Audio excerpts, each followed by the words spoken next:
시작하기에 앞서 오늘 참석한 분들을 소개해드리도록 하겠습니다. 김진애 국회의원님, 네, 안녕하세요. 네. 안진걸 민생경제연구소장, 아직 참석 못하신 분들 곧 도착하시면 됩니다. 환경운동연합의 김종원 활동가님, 반값등록금 운동본부의 김주호 운영위원님, 투명사회를 위한 정보공개센터 강성국 활동가님, 네, 민변 정보소위에서 활동하는 엄기석 변호사님, 그리고 광노현 내나라 내파의 시민행동 상임 공동대표가 참석할 예정인데 조금 후에 참석할 계획입니다. 저희가 이제 발언을 시작하기에 앞서서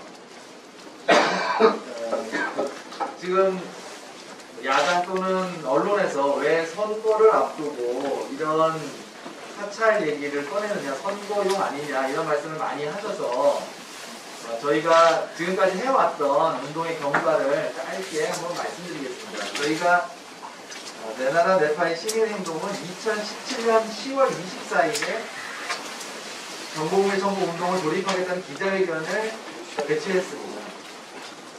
그때 서울 그리고 부산시장에 보궐선거가 있을 거라고 예측하고 2017년 10월 달에 저희들이 이 운동을 돌입한 것이 전혀 아닙니다. 이때 운동을 돌입한 계기는 국정원 개혁발전위원회에서 이명박 박근혜 정부 시기에 광범위한 민간인 사찰이 있었다는 내용이 발표됐기 때문에, 하지만 정보 주체에게는 그 정보를 알려주지 않았기 때문에 정보 주체들이 정보공개 청구 운동을 돌입했고요. 그래서 2017년 말에 900여 명 넘게 정보공개법에 따른 정보공개 청구, 그리고 개인정보 보호법에 따른 정보 폐기, 사찰 정보 폐기를 요구했습니다. 하지만 국가정보원은 2017년 12월 12일 날 정보공개 거부 결정을 통보했고요. 이에 대해서 내나라 시민행동은 이의 신청을 했습니다. 이의 신청도 국가정보원이 2018년 1월에 모두 거부했습니다. 그래서 어쩔 수 없이 2018년 4월 10일 날 4명의 청구인이 소송에 돌입했습니다. 박재동, 박노현, 그리고 명진스님, 김인국 신부님, 이렇게 4분이 종교계, 문화계, 그리고 지방자치단체장을 대표해서 소송을 제기했고요. 2019년 9월에 승소 판결을 받았습니다. 8월과 9월에 승소 판결을 받고 명진 스님에 관한 정보가 2019년 12월에 공개됐습니다. 그리고 박노현, 박재동 두 분의 소송은 2020년 12월 12일에 대법원에서 승소 확정 판결을 받았고요. 그로 인해서 2020년 작년 12월 7일, 8일 문성근 배우 등 18명이 정보공개 청구를 해서 정보 공개 문건을 받았습니다. 그 받은 문건 중에 김승환 교육감이 받은 문건 중에 국회의원 전원에 대한 신상 정보를 관리하라는 것을 민정수석실에서 요구를 했다는 점이 나왔습니다. 그래서 이것이 쟁점화가 됐던 것이고요. 저희들은 18대 국회의원 등을 비롯해서 여러분들의 정보공개 청구를 현재 하고 있습니다. 이렇게 결과를 간단히 말씀드리고, 바로 제가 경과 소개드리는 과정에 김윤덕 의원님 오셨습니다. 네, 바로 발언을 듣도록 하겠습니다. 과거 정부 청와대가 지시하고 국정원이 작성한 국회의원 전원의 신상자료 공개를 촉구하는 발언을 18대 국회의원이셨던 김진애 의원님께서 발언해 주시겠습니다. 안녕하십니까. 저는 현재는 21대 국회의원 김진애, 열린민주당의 현재 서울시장 후보입니다. 제가 18대에서 국회의원을 했습니다. 당시에 18대 국회에서의 가장 큰 이슈가 4대강 사업 이슈였습니다. 이거는 국회뿐만 아니라 전 사회적 이슈를 넣고, 저는 18대 국회 국회 4대강 사업 저격수로 가장 대표적으로 활동을 했던 이유였습니다. 당연히 MB의 블랙리스트에 올랐었고요. 저는 그래서 그런 정도로는 당연히 올랐었겠다 이렇게 생각을 했는데, 이번에 알게 된 거는 지금 내 나라 내과 일정을 통해서 제가 알게 된 거는, 이것이 단순히 4대강 사업과 관련된 것뿐만 아니라 당시에 정치적인 모든 정적까지, 여야 의원들까지 다 사찰을 했다라고 하는 정말 충격적인 이런 얘기를 듣게 됐습니다. 이제 여기에서 우리는 이번에 그런 일이 있었다 정도로 놔둘 때 아니라, 우리는 제대로 된 정보를 알고 또 이것을 국회를 통해서 전 국민에게 이것을 알려서 앞으로 절대로 이런 일이 자신이 일어나지 않겠구나 이렇게 생각하다고 생각합니다. 제가 잠깐 오늘 아침에 제가 좀 페이스북에다가 올린 거 있었는데, 잠깐 좀 제가 그 부분을 얘기를 하겠습니다. 18대 국회의원 전원을 불살했다는 거, 당연히 당시에 친박으로 나눠서 싸웠으니까 그랬던 거입니다. 김진애는 사실 저는 MB 서울시장 때부터 블랙리스트에 올라와 있었다고 해서 다름이 없습니다. 뉴타운을 비판했고, 좁속으로 추진되는 송대천 사업을 비판했고, 또 잔디를 심어서 집회를 막는 잔디 독재를 제가 비판했습니다. 눈에 다시 없겠죠. 제가 18대 민주당의 비례대표 순위로 올라왔을 때, 제가 당시에 공관 일을 했던 분들한테 나중에 얘기를 들으니까, MB 청와대가 저를 뒷번호로 빼야 된다 이런 얘기를 했다는 얘기, 또 그런 악명을 다닌다는 설도 들었습니다. 제가 이게 설이기 때문에 그동안은 얘기를 안 했지만 오늘 이렇게 밝힙니다. 그래서 그 때문에 제가 대우나 사업을 막으라고 악번호로 거론됐었는데, 결과적으로 당선권 밖으로 밀려났습니다. 하지만 18대 국회에 힘있게나마 1년 반 뒤에 입성했습니다. 대우나 사업은 4대강 사업으로 이름을 바꿔서 똑같이 진행되고 있습니다.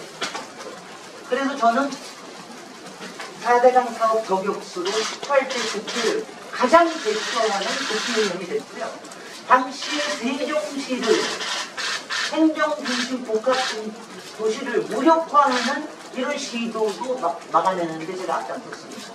그리고 인천국제공항을 민영화하는 시도도 한참 막아냈습니다. 이런 걸 막아낼 수 있었던 것은 사실 당시에 친박 의원들하고도 같이 연합을 할 수 있었던 것도 분명히 이유가 있습니다. 이런 부분에서 역할을 했고요. 그러니까 당시 당연히 MB 블랙리스트에 올랐겠죠. 이 정치 보복은 18대 국회에 제가 끝나는 날 제가 명예훼손 소송을 당했습니다. 이거는 MB가 직접 한 게 아니라 MB의 형님 이상득 의원의 아들이 소송을 건 겁니다. 서울시장 시절에 MB가 지하철 6호선 맥커리의 특히 의혹에 대해서 제가 이너서클이 있다라는 얘기를 한 것, 인터뷰 발언을 보고 바로 명예훼손 한 겁니다. 저뿐만이 아니라 참여연대도 같이 명예훼손 소송을 당했습니다. 물론 우주 판결을 받았지만 이런 거는 이걸 막으려고 하는 거죠. 저들 강구한 보수기득권 카르텔 세력은 고발을 하는 것도, 소송에 지는 것도, 또 소송 변호 비용을 물어주는 것도 얼마나 깜짝 안 해요. MB는 부정부패, 비리, 부실, 비위, 불법의 상징입니다. 절대 용납해서는 안 됩니다. 우리 다 같이 우선 개인적으로 정보 청구를 합시다. 저는 어제 당장 정보위 소식을 듣고 어제 개인 정보 청구를 했습니다. 21대 국회는 특별법을 만드는 건 시간이 너무 많이 걸립니다. 일단 21대 국회에서 정보 공개를 청구하는 의결을 합시다. 사찰과 블랙리스트는 사라져야 할 반민주적인 독재의 망령입니다. 이상입니다. 감사합니다. 네, 지금 18대 국회의 의원 전원에 대해서 신상 정보를 관리했다라는 얘기가 나왔는데, 그것이 18자만 했을지 19대에는 없었을지 이 부분도 밝혀져야 될 것인데요. 19대 국회의원이셨고요. 국회의원의 국회의원이신 김윤석 의원을 알아보도록 하겠습니다. 네, 안녕하세요. 더불어민주당 중도갑 19대 국회의원을 했고요. 현재 21대 국회의원을 하고 있는 김현석 의원입니다.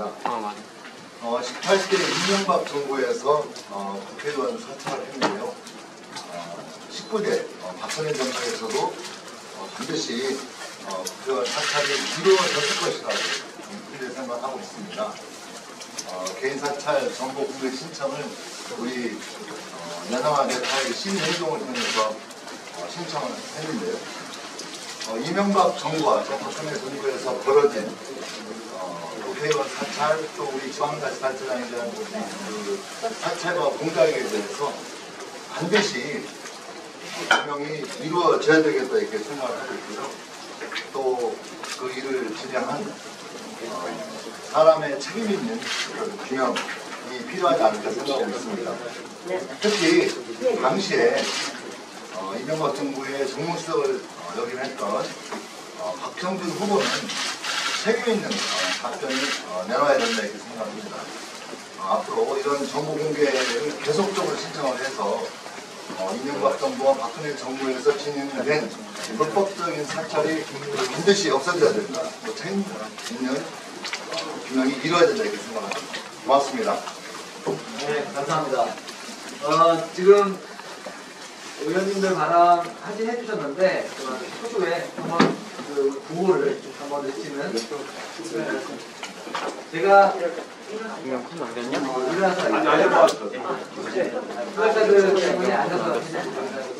제가 외치면 맨 마지막 문구만 세 번 반복해주겠습니다.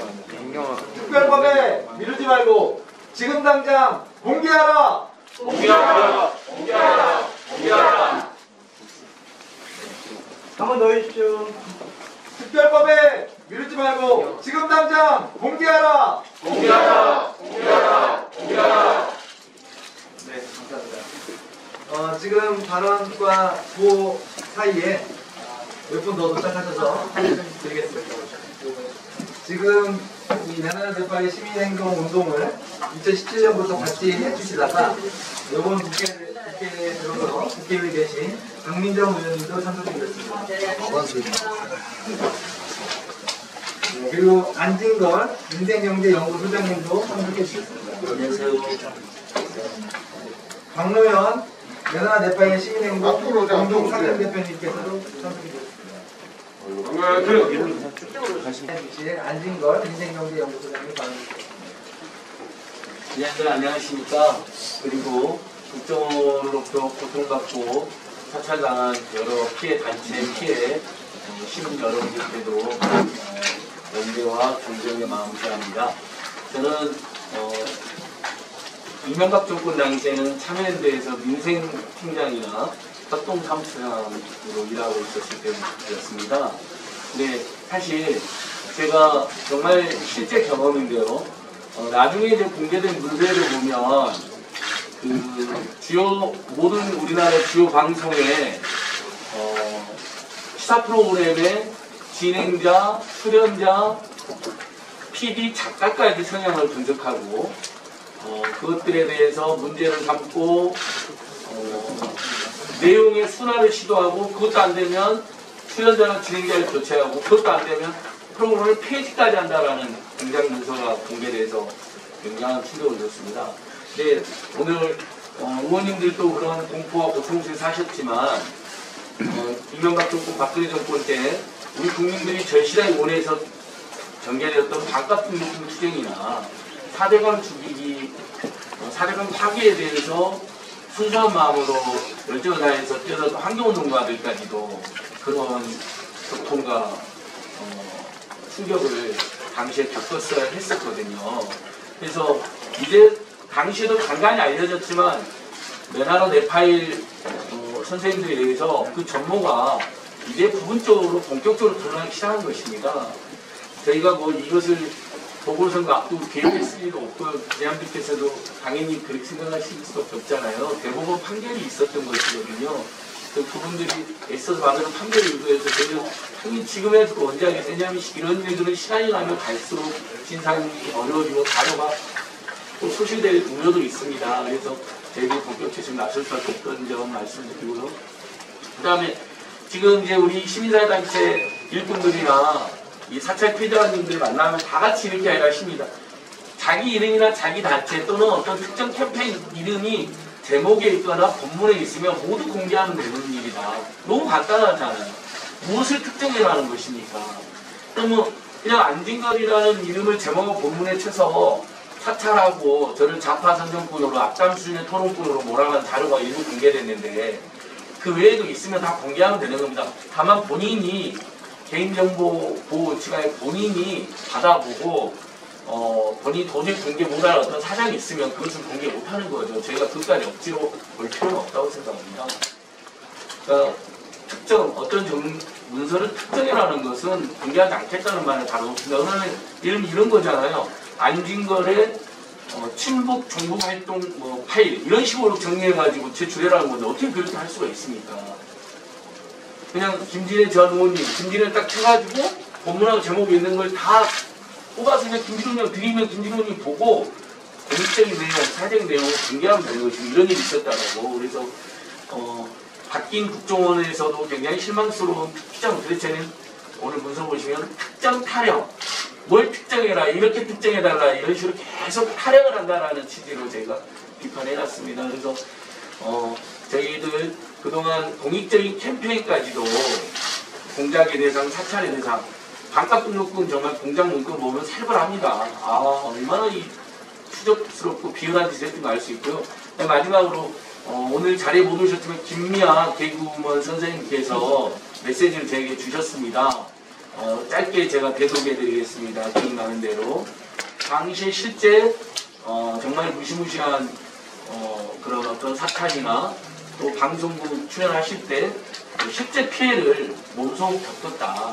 지금이라도 국정원이 저지른 그런 사찰이나 어떤 정부의 비판적인 또는 자신들이 마음에 안 드는 정부에 꼭 비판적인 활동하지 않았다더라고요. 마음에 안 드는 어떤 인사를 타겟팅해서 저질렀던 어떤 사찰이나 공작 또는 그 사람들의 정치, 사회적 또는 경제적 피해를 야기했던 모든 행동들을 낱낱이 공개할 것을 촉구한다라고 메시지 주셨습니다. 저희들과 끝까지 함께 한다는 응원의 메시지 주셨고요. 선생님께서 공개해도 좋다고 하셨습니다. 실제 당시에 사찰 피해자로도 알려주셨고 저 같은 경우도 마지막으로 하나만 덧붙이면 2012년도인가 13년도인가 참여연대랑 희망제작소랑 아름다운 재단, 아름다운 가게 4개 단체가 체육대회를 하기로 했습니다. 근데 장소가 자꾸 취소가 되는 겁니다. 그래서 제가 알아보니까 국정원에서 전화가 와가지고 왜 그 못된 좌파단체 4군데 장소를 빌려주냐 하면서 체육대회 장소마저도 취소시키는 그런 공작이 있습니다. 그렇게 치졸하게 시민단체를 괴롭힌 일이 실제 있었고요. 그 다음에 참여연대가 MT를 갔는데 그 MT를 빌려준 장소에서도 사장님께서 기관에서 전화가 와서 압박이 있었다라는 이야기를 저한테 직접 해주셨던 기억이 납니다. 정말 추악하고 비열한 짓들이 있었다. 이런 부분들이 다 밝혀졌으면 좋겠습니다. 네, 안녕하세요. 환경운동이나 활동가 김동원이라고 합니다. 과거 이명박 정부는 4대강 사업 당일 국정원을 통해서 이에 반대하는 환경단체와 민간인들에 대해서 불법 사찰 활동을 진행했습니다. 공개된 자료에 따르면 국정원은 4대강 사업을 반대하는 이들을 반정부 인사, 좌편한 인사라고 규정하고 활동에 대한 각가지 방해, 공적 활동을 벌여준 것이 드러났는데요. 후원금 모금 찬안, 비판 여론 조성, 핵심 인물의 신원자료 수집, 세무조사 압박 등으로 국가 권력이 민간인을 대상으로 자행했다고는 수준의 압박 활동이 있었습니다. 환경단체 세무조사를 들어오기도 하고 그냥 단순한 회의 장면을 가지고 먼 거리 망원을 낸 데서 일거수일투족으로 감시하듯이 그렇게 촬영을 하면서 당시 활동했던 활동가들이 굉장히 압박이 심했다고 많이 토로를 했었습니다. 국가의 국민으로서 국토의 자연성을 지키기 위한 활동을 반정부 활동이다, 좌편향적인 정치 활동이다라고 매도하는 것이 정말 믿기지 않고요.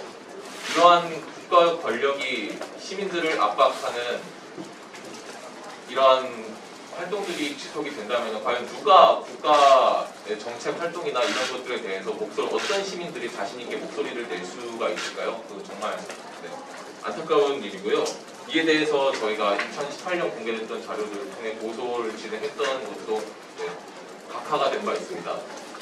2018년 공개됐던 자료에 따르면은 그때 당시 국가정보원이 공개된 자료는 공소시효가 지난 사항들에 대해서 굉장히 특히 일부만이 밝혀졌는데요. 당시 공개한 자료 기간이 2008년 12월부터 2010년 6월까지 공개된 자료들만이 밝혀졌는데 국정원이 그 자료 수집을 통해서 주도했던 소위 블랙리스트라고 하는 명단을 살펴보면 그 기간 이후에 활동했던 활동가들에 대한 조사 수집과 명단들이 나와 있는 것을 보면은 그 기간 이후에도 아마 이런 사찰 활동들이 진행되었을지 않을까라는 추정을 충분히 할 수 있는 상황입니다. 이 때문에 저희는 이러한 정보들이 아직까지 구체적으로 어떻게 얼마나 수집되어 있는지 모르는 상황에서 이러한 정보들이 투명하고 가감없이 공개되었으면 하는 바람이고요. 이에 대한 불법 사찰을 지시했던 지시 및 감독한 책임자들에 대한 명백한 책임 소재를 분명히 하고 엄벌을 촉구할 것을 분명히 요구하는 바입니다. 이러한 활동들이 다시는 국가 권력이 시민단체의 활동과 민간인들의 활동에 대한 사찰이나 이런 개입이 다시는 없기를 바라는 마음에서 오늘 기자회견에 참석했습니다. 이상입니다. 네, 감사합니다.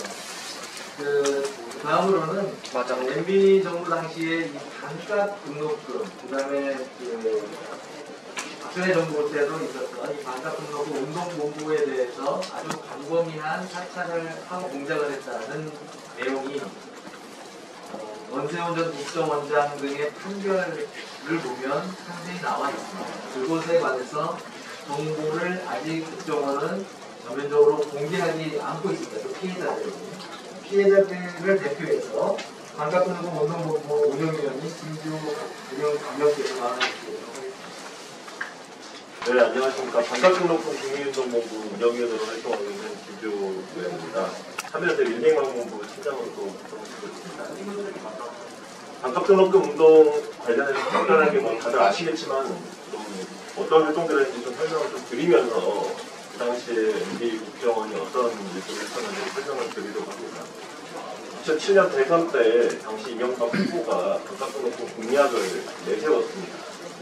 그 전수로 여러 대학생 단체들, 그리고 학생애들, 총학생회들, 그리고 학부모 단체들, 시민사회 단체들이 반값등록금 국민운동본부라는 활동 단체를 꾸렸습니다. 이명박 대통령 후보가 그때 공약했던 반값등록금 정책을 추진하라는 취지였습니다. 지금도 그렇지만 당시부터도 등록금, 대학 등록금은 연간 지금 1,000만 원이 넘습니다. 지금 오랜 기간 동결되어 있긴 하지만 지금도 이 연간 1,000만 원이라는 돈이 상당하게 부담이 있고 나중에 취업을 해서 이걸 갚는 기간만 최소 3, 4년이 걸립니다.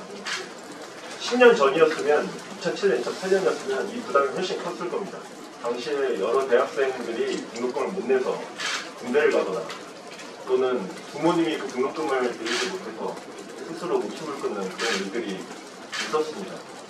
그렇기 때문에 그 당시 이명박 후보도 반값등록금 공약을 내세웠고 그다음에 시민사회단체들이나 여러 총학생회 단체들도 같이 이런 요구를 했던 겁니다. 그때도 기억하실지 모르겠지만 많은 총학생회 단체들하고 시민사회단체들 같이 반값등록금 관련된 1인 시위 또 500일 넘게 진행을 했었고 그 다음에 여러 차례 국회나 또 광화문이나 종로 인근에서 반값등록금을 외치는 시위 집회들을 여러 차례 진행을 했습니다. 적게는 10,000명, 많게는 5만 명이 넘는 대학생들이 참여하는 그런 대규모 집회였습니다. 그런데 당시 언론사들은 반값등록금 이후에 밝혀진 보도에 따르면 반값등록금 집회에 대한 보도를 자제해달라는 국정원의 지시가 있었던 것으로 그렇게 미국 언론 보도에 나온 바가 있습니다.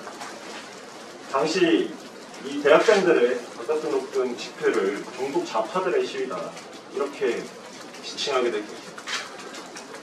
실제로 여기에 몇몇 언론사의 간부들이 그 지시에 따랐던 것으로 이후에 나와 있습니다. 명백한 동작이고 언론 장악 행태가 아닐 수 없었습니다. 그 당시에 여기 계신 언론사 여러 곳에서도 이러한 국정원이나 정권 차원의 지시에 불응해서 파업이라든지 반발 활동을 하시다가 여러분들이 불이익을 입으셨던 것으로 알고 있습니다. 2013년에 이런 기사도 있었습니다. 좌파의 등록금 주장의 허브성을 전파해서 사상공세를 차단해야 된다. 이 당시는 2012년부터 여러 시민사회단체들과 학생단체들 그리고 여러 연예인들이 참여해서 여기 계신 국회의원들도 참여를 하셨었는데 500여일간 광화문 광장에서 릴레이 1인 시위를 진행하고 있던 때였습니다. 당시에 김여진 배우라든지 이런 분들이 실제로 이 1인 시위에 직접 참여를 하시게 되고 김재동 씨라든지 아까 말씀해 주신 김유아 씨라든지 영화배우 이범수 씨 이런 분들이 여러 언론이나 SNS를 통해서 이 반값등록금 반드시 필요하다라는 의견들을 내주시던 때였습니다. 그런데 당시 국정원이 이러한 대학생들의 활동 그리고 연예인들의 지지 선언을 좌파의 등록금 주장의 허무성, 사상공세 이렇게 표현을 했던 겁니다. 저희는 이해할 수 없는 것이 이 반값등록금이 학생들이 뭐 주장하긴 했지만 이명박 정부는 이걸 공약으로 내세웠던 겁니다. 본인들이 공약으로 추진하겠다고 약속을 했던 전 국민의 약속을 해서 대통령으로 당선되었던 그 공약의 정책이었습니다. 이걸 추진하라고 요구하는 것을 부담 때문에 여러 학생들 그리고 후보들이 고통받고 있는 것을 허구성이다, 사상공세다 이렇게 표현하는 것이 과연 맞는 것인지 묻지 않을 수가 없습니다. 이명박 정부 이후에 박근혜 정부에서도 반값등록금 공약했었지요. 고등학금 제도 도입했습니다. 지금 현재 115만 명의 대학생들이 그 수혜를 갖고 있습니다. 이 주장대로면 이명박 정부, 박근혜 정부 다 좌파 정부 아닙니까? 대학생들의 행정권 요구에도 이렇게 치졸하게 심지어 국가 최고의 정보기관인 국정원을 동원해서 언론을 압박하고 그 다음에 학생들이나 시민사회단체 활동가들의 동향을 파악하고 여기에 대해서 불이익을 주고 도저히 이런 일이 일어난다고 믿을 수가 없는 상황입니다.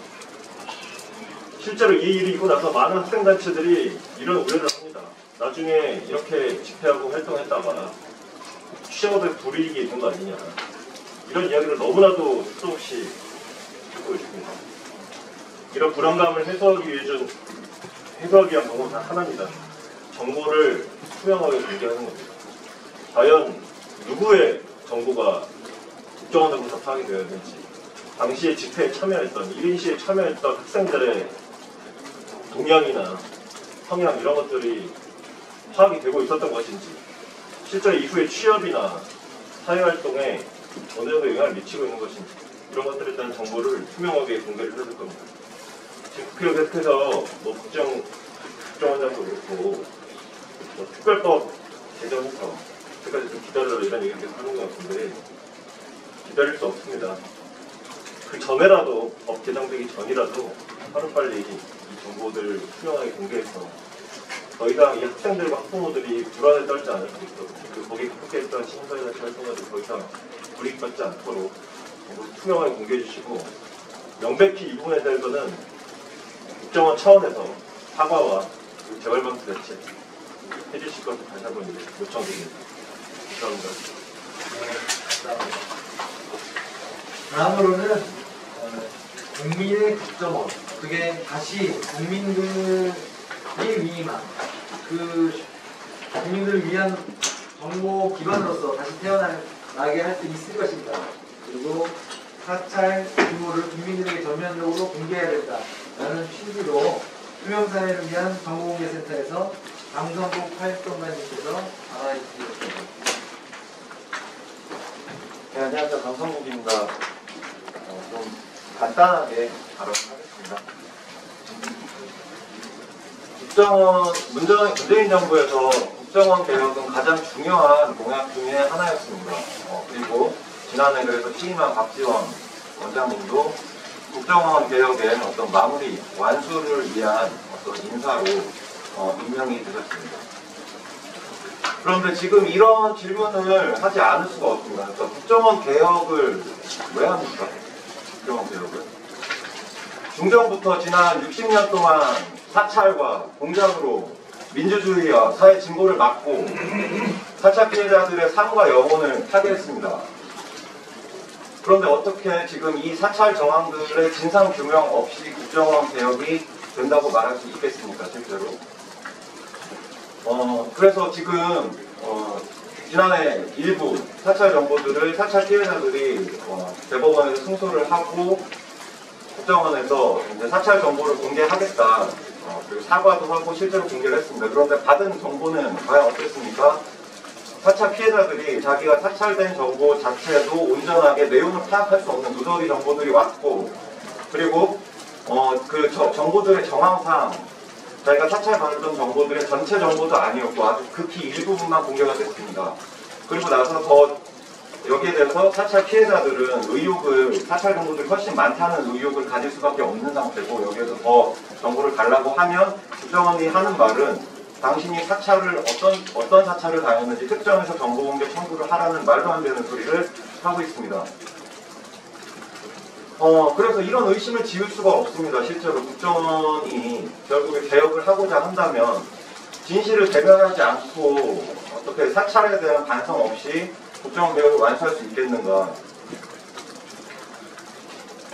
그렇습니다. 그래서 3년 동안 앞으로 국내 업무, 대공 업무들이 지금 새로 신설된 수사기관에 업무가 이관될 때까지 3년의 유예기간이 있습니다. 그럼 3년 동안 과연 무엇을 해야겠습니까? 지금까지 국정원이 수행해왔던 불법의 사찰들, 그리고 공작들, 이것들을 모두 다 낱낱이 진상 규명을 하고 국민들에게 다시 한번 역사의 진실들을 알리고 반성을 하고 사과를 한 뒤에야 국정개혁은 결국 완수됐다고 할 수 있을 것입니다. 그래서 이 자리를 통해서 저는 강력하게 요구합니다.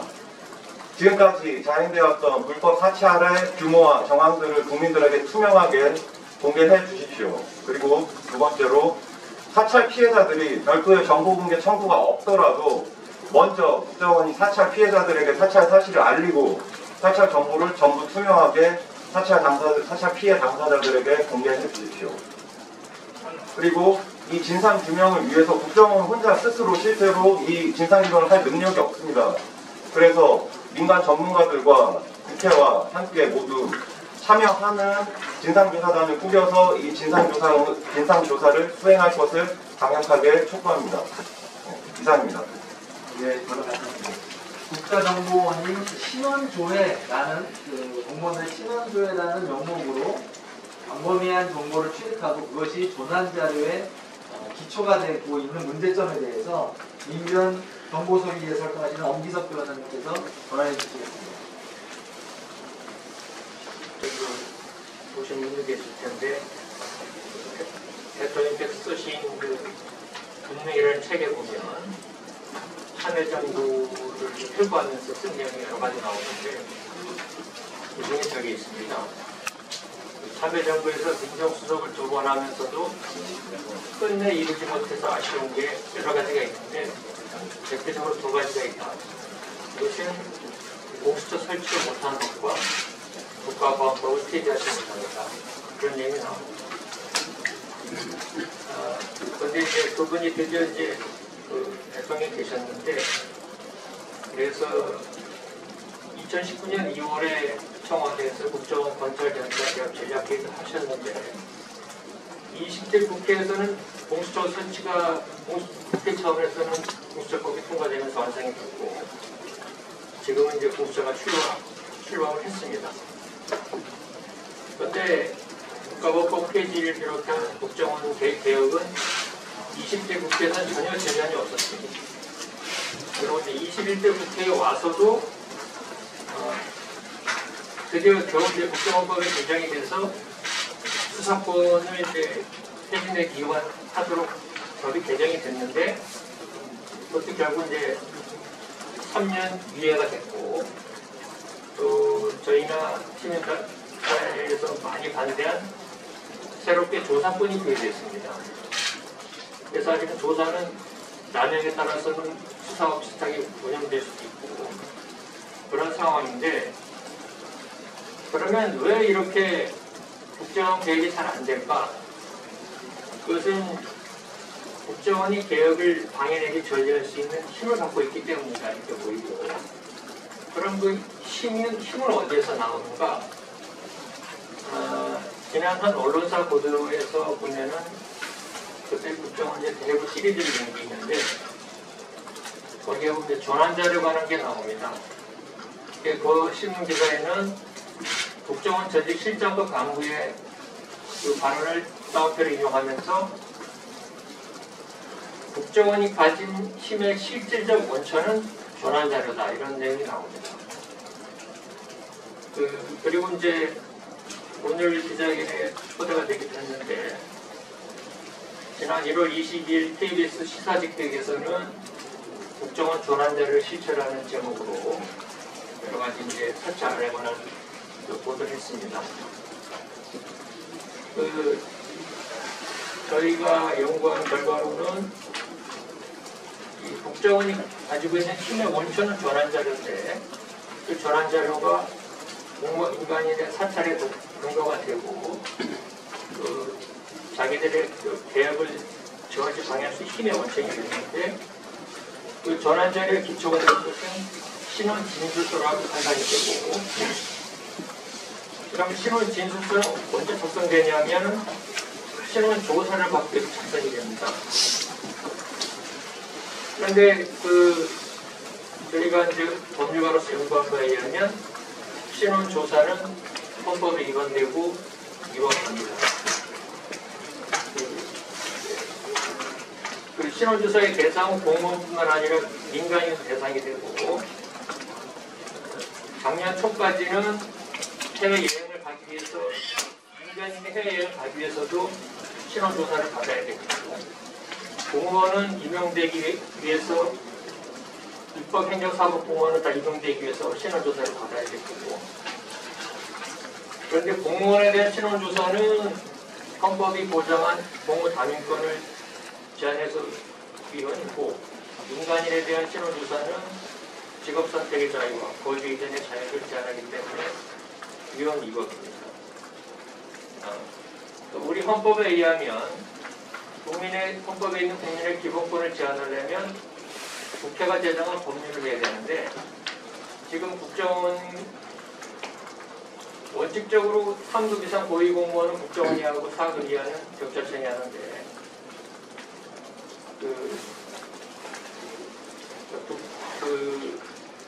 국정원이나 경찰청 신원조사를 하려면은 이 헌법의 법무담임권과 여러 가지 기본권을 제한하기 되는 거기 때문에 먼저 법률의 근거를 두고 그 자세한 내용은 대통령 위임만에 그렇게 해야 되는데 지금 국정원이 하고 있는 신원조사는 법률의 근거가 없이 대통령령 이하의 형태로 행해지고 있습니다. 그래서 위헌 이거입니다. 제가 일본에서 연구를 하고 최근에 이제 몇 번 만나고 그랬는데 어느 이제 정당 관계자분을 만났는데 본인이 국회에 출입하기 위해서 신원조사를 받았다고 그럽니다. 그래서 그때 생각난 게 여기 이제 많은 언론인이 계신데 혹시 언론인분들도 국회나 정부 법원 이런 데 출입할 때 신원조사를 받으시나 막 그런 좀 의문이 드는데 만약에 받으신다면은 그거는 위헌 위법이기 때문에 표시가 이렇게 말씀드리고 그래서 신원조사는 위헌 위법이기 때문에 이미 이제 공무원이나 민간인이 신원조사를 받기 위해서 작성해서 제출한 신원진술서는 돌려받아야 된다 이런 주장을 하고 다른 분들이 이제 이미 국정원이 한 사찰의 결과를 어떻게 처리할 건지 특별법 제정이라든지 이런 데 좋은 말씀 많이 해주셨는데 저는 그 사찰의 근거가 될 수 있는 전환자료의 작성 자체를 원천적으로 막을 필요가 있고 그러기 위해서는 위헌 위법으로 행해지고 있는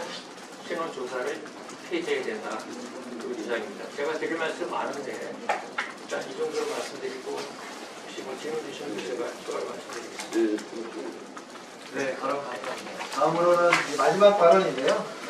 내나라 내파의 시민 행동을 결성을 주도하고 그 다음에 원고로 소송에 참가하시고 정보공개까지 받으셨던 박나영 상임 공공대표 발언했습니다.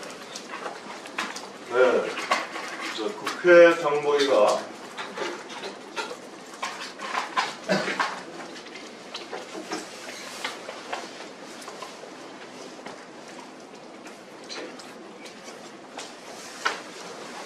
아시다시피 국회 정보위가 지난 16일 열렸습니다.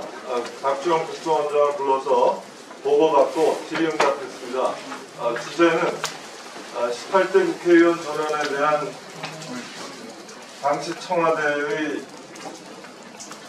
그 비리 정보를 포함한 신상 관리 정보 요청에 대한 것과 기타 내 나라 내 파일 운동의 경과와 그 함의에 대한 것이었습니다.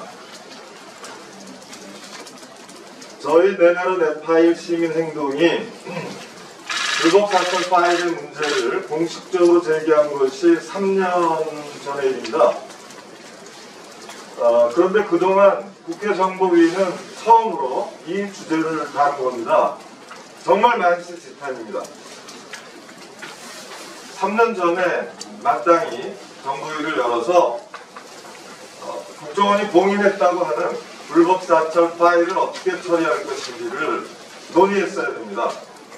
필요한 입법이 무엇인지를 논의했어야 되죠. 이미 제정했어야 됩니다. 아무리 늦었어도 지난 12월 13일 내 나라 내 파일 시민행동의 정보공개 청구에 대해서 대법원이 손을 들어준 날 그 직후에 열었어야 됩니다. 11월 18일 저와 박대동 화백에 대한 국정원의 사찰 정보가 공개됐습니다. 30몇 건이었어요. 그때 언론의 집중 보도가 있었죠. 그때 당연히 국회 정보위가 열렸어야 되는 겁니다. 자, 그리고 나서 저희가 18명의 유명 인사를 더 모아서 4분의 유족들을 포함했었죠. 18분에 대한 정보공개 신청을 했고 1월 8일날 제2차 정보공개가 됐습니다. 그때 언론의 집중적인 보도가 또한 따랐는데요. 당연히 국회 정보위가 열렸어야 되는 것이죠. 사실상 국회의 직무유기였다고 해도 과언이 아닙니다. 자, 그러다가 18대 국회 299인 전원에 대해서 이거 굉장히 중요한 거예요. 무슨 뜻이냐면 국회의장과 부의장 단, 상임위원장 단, 여당, 야당 대표들 다 당시 국회의원이었으니까 이 사람들을 다 공식적으로 사찰했다는 거 아닙니까? 자, 이 사실이 저희 내 나라 내 파일 시민행동의 제2차 공개 자료 입수로 말미암아 떠오르게 된단 말이에요. 그러자 국회가 나서기 시작했어요. 본인들 문제가 되자 비로소 한 달 만에 회의 연 겁니다. 정말 만시지탄이고 국회에 대해서 요구하는 겁니다. 자, 국정원장도 특별법 제정을 요구했습니다. 공식적으로 2월 16일 국회 정보위원회에서 요구했죠. 자, 지난 기자회견에서 특별법 제정을 주창했던 우리들의 요구를 수용한 셈입니다. 마땅한 일인데 특히나 국회 정보위원들, 특히 야당 정보위원들도 동의를 표했습니다. 어떻게 해야 됩니까? 국회가 서둘러야 합니다. 국회와 여야 지도부는 국민 앞에서 특별법 추진 계획 및 일정을 밝힐 책임이 있습니다. 그렇게 해주시기 바랍니다. 자, 박지원 국정원장이 특별법 제정을 요청했고 국회에서 그렇게 할 뜻을 희미하게 밝힌 상태인데요. 자, 여러분들이 말씀하셨지만 국정원은 자기들이 수집한 정보가 직무범위 이탈 정보, 즉 불법 정보라고 얘기를 했습니다. 그래서 본인들이 특정하지 않으면 본인들이 봉인을 열고 확인해 줄 수도 없다는 거예요. 한번 생각해 보십시다. 지금 사찰 피해자들은 국가 안보와 전혀 무관한 활동으로 사찰을 당한 피해자들은 언제 어떻게 사찰을 당했는지 모르고 있습니다. 국정원은 특정하라는 요구를 함으로써 사찰 피해자들이 정보공개 신청을 할 때 언제 어디서 사찰을 받았을 것 같다고, 어떤 활동으로 사찰을 받았을 것 같다고 특정하라는 겁니다. 세상에 동네방네에서 모든 동네 사람들에 대해서 동네 안보하고 아무 상관없이 5만 종류의 사찰을 해서 정보를 수집한 사람이 있었어요. 그 사람이 개간천선했어요. 그랬는데 그 사람 얘기가 동네 사람들한테 자기가 평생 정보 잘못 수집한 동네 사람들한테 자기가 언제 어디서 어떤 활동에 대해서 정보 수집했는지 특정해서 다 주면 그걸 확인하겠다는 거예요. 말이 됩니까? 정보 불법 사찰 근절 의지를 밝히고 불법 사찰 공개 의지를 밝힌 이상은 당연히 어떻게 해야겠습니까? 직무범위 이탈 정보 수집의 전모를 밝혀야 됩니다. 자, 당시 국정원의 공식 조직으로 정치인 사찰 담당, 민간인 사찰 담당 부서가 있었습니다. 국과 바와 팀이 있었습니다. 1개국만이 아니라 2개국이 공식적으로 확인되어 있습니다. 여기는 다 국가안보와 무관한 이른바 안보 지원을 위한다는 명분으로 사찰 정보를 수집했습니다. 정치인과 민간인 사찰입니다. 그러면 각 담당 부서, 국가팀마다 사찰 대상 선별 기준, 그러니까 자기 업무 대상이죠. 그리고 그에 따른 사찰 규모가 있잖아요. 그리고 그에 따른 사찰 문건 생산이 있었지 않습니까? 그리고 그것을 활용한 기록이 있잖아요. 여기에 대해서 매년 업무 평가를 했을 거 아닙니까? 자, 매년도에 국정원 담당 국가팀의 업무 계획과 업무 보고와 업무 평가만 확인해도 전모를 어느 정도 확인할 수 있는 겁니다. 그러면 당연히 그것을 그렇게 해야 된다는 말씀이시죠. 그런데 그러니까 간단한 거예요. 정권별로, 국정원장별로, 연도별로 직원 몇 명이 협력자 몇 명의 도움을 받아서 각계각층 몇 명에 대해서 몇 건의 직무범위 이탈 정보를 수집, 가공, 작성했는지 활용했는지 밝히면 되는 겁니다. 불법을 자행했던 국정원은 전모를 밝힐 의무가 있고 이것은 당장 특별법이 있어야만 밝히는 거 아닙니다. 특별법이 없는 이상 불법 자료로서 못 밝혔다고요? 그럼 불법 행위를 감찰하는 기관은 왜 있습니까? 당연히 조직 안에서, 기관 안에서 일어난 불법 행위에 대해서는 감찰관이 있고 감찰실에서 그 자료들을 들여다보고 밝힐 의무가 있는 것이죠. 그러니까 특별법이 만들어지지 않으면 아예 밝힐 수도 없다는 것은 정말 조직보호 논리에 지나지 않고 전모 공개 의무를 연계하는 얘기에 밝히지 않는 것이 지나지 않는 것이죠. 그래서 저희가 얘기하는 겁니다. 특별법 제정이 다시금 양날의 칼인 것이 특별법 제정해야 돼요. 그런데 특별법 제정할 때까지는 아무것도 안 하겠다는 정보 공개 거부 의지를 표현할 수도 있어서 그럴 가능성이 높아서 저희가 지금 이렇게 기자회견을 하는 겁니다. 그래서 우리 제목이 특별법 제정에 미루지 말고 지금 할 수 있는 일을 당장 하라는 겁니다. 지금 할 수 있는 공개를 당장 하라는 거예요. 자, 지금 내 나라 내 파일이 18대 국회의원 전원에 대한 여야 국회의원 전원에 대한 민정수석실의 당시 민정수석실이죠. MD 민정수석실의 국정원에 대한 신상정보 수집 및 관리 요구를 공개하게 된 다음에 이 사안이 여간 묘하게도 시점이 서울 부산시장 선거와 겹쳐서 정치 쟁점화되고 있어요.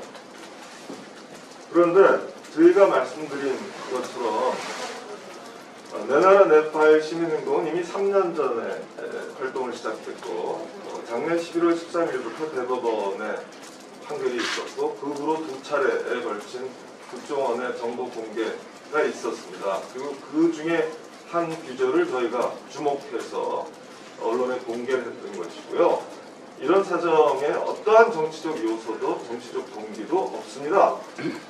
불법 과거 청산, 특히 국정원의 불법 정치인 사찰 청산에 여야가 따로 있을 수 없습니다. 진보 보수가 따로 있을 수 없습니다.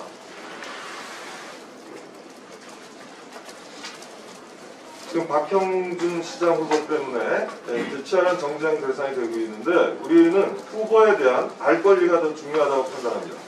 국민들이 걱정하고 있습니다.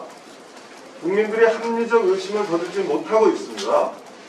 박형준 후보가 만에 하나 정무수석을 하면서 국정원이 작성한 여야 의원 사찰 정보를 제공받은 사실이 있다면, 그리고 그와 같은 여야 국회의원 사찰 정보를 제공받아 대통령의 뜻을 관철시키기 위해 여야 의원을 만나고 설득하고 협상했다면, 나아가서 국정원의 이런 불법 반응을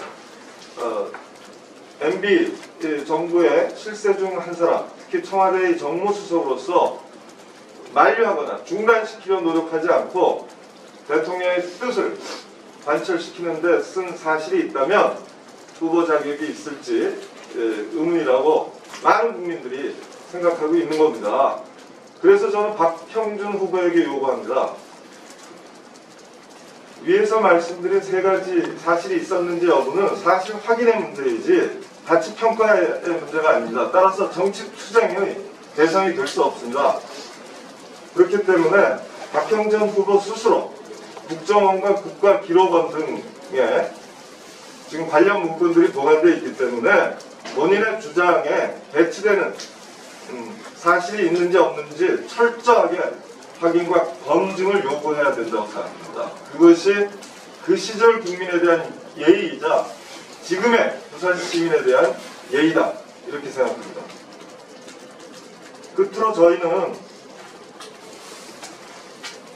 우리 내나라 내파일 시민행동은 대법 판결 직후부터 일관되게 내나라 내파일 대법 판결의 의미는 첫째, 국정원뿐 아니고 기무사와 경찰 정보 파트도 에게도 해당된다. 그래서 국정원, 기무사, 정보경찰 모두 직무범위 이탈 정보 수집을 했는지를 스스로 점검하고 공개할 책임이 있다. 둘째, 내나라 내파일 대법 판결의 효력은 이명박 정부와 박근혜 정부의 국정원에 작성한 불법 사찰 정보에만 미칠 뿐 아니라 박정희 정부 이래 이 중앙정보부 안기구를 거쳐서 국정원에 이르는 지난 60년 불법 사찰 흑역사 기간에 작성된 모든 불법 사찰 파일을 공개할 책임이 있다는 점을 분명히 해야 맞습니다. 어느 정부가 집권했나 여부와 상관없이 전모를 밝히면 어느 정부가 훨씬 더 했든가 안 했든가 아니면 어느 정부에서 더 많이 하고 극성을 되었든가 하는 사실이 명확하게 드러나겠죠. 국민은 알 권리가 있고 국가기관은 이에 대해서 진상을 규명하고 밝히고 기억할 의무가 있다고 생각합니다. 결론적으로 국정원은 당사자에 대한 당사자의 정보공개 요청과 법의 미비 뒤에 숨지 말고 지난 시절 불법 사찰 전모를 밝혀야 됩니다. 그리고 국회는 지난 60년의 흑역사를 확실하게 근절할, 그리고 그 근절에 필요한 불법 사찰 전모 공개와 당사자 본인 공개, 그리고 기록 폐기 등에 필요한 특별법 제정에 즉각 나서야 합니다. 고맙습니다. 네. 특별법에 미루지 말고 지금 당장 공개하라.